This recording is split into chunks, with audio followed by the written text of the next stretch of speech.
तर आज मला कळाली एक रहस्यमय गोष्ट की शेगावचं नाव हे शेगाव नाहीच आहे. काय ते सांगते. तर ठरल्याप्रमाणे आज आम्ही जाणार होतो श्री गजानन महाराजांनी केलेल्या लीला पाहण्यासाठी. तर सर्वात आधी आम्ही गेलो महादेव मंदिराकडे. श्रींच्या पदस्पर्शाने पावन झालेल्या या जागी श्री महाराजांनी बंकटलाल माळणीच्या घरातून झुणका भाकर आणण्यास सांगितले होते. श्री महाराजांनी पितांबर नाल्यामधून तुंबा भरून पाणी आणण्यास इथे सांगितले होते. वरी दिलेल्या सूचनेप्रमाणे शेगावचे नाव हे शिवगाव असे होते. त्यानंतर आम्ही गेलो महाराजांच्या प्रगटस्थानी. हेच ते स्थान जिथे महाराज गणगणगणात बोते म्हणत 1878 साली प्रकट झाले होते.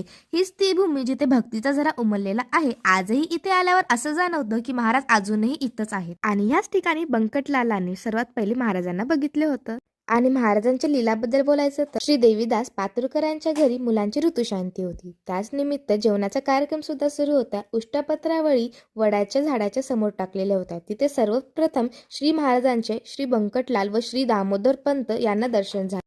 श्री महाराजांची अंगकांती तेज व अजानबाहू नासग्र दृष्टी पाहून ते सिद्धकोटीचे आहेत अशी त्यांची श्रद्धा झाली. त्यायोगे ही जागा प्रगट स्थळ म्हणून प्रसिद्धीस आली. हा होता एपिसोड 3 शेगाव. उद्याच्या व्हिडिओमध्ये बघूया बंकटलालचं घर. अँड या दॅट्स इट फॉर टुडे.